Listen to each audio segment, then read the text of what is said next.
Am I the only one that didn't know how close we came to nuclear war during the Cuban Missile Crisis? Buckle up, we're diving into one of the tensest moments in history. In October 1962, the world stood on the brink of nuclear war. The Cold War was in full swing, with the US and the Soviet Union locked in a fierce rivalry.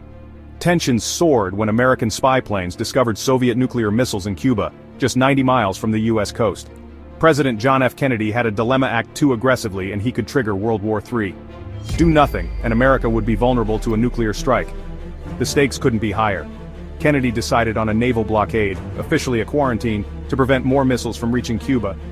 He demanded the removal of the existing missiles, and the world held its breath. For 13 days, the globe was on edge.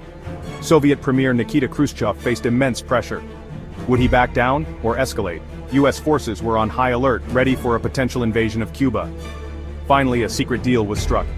The US promised not to invade Cuba, and in return, the Soviets would dismantle their missiles. Additionally, the US quietly agreed to remove its missiles from Turkey. The Cuban Missile Crisis ended without nuclear war, but it was a close call.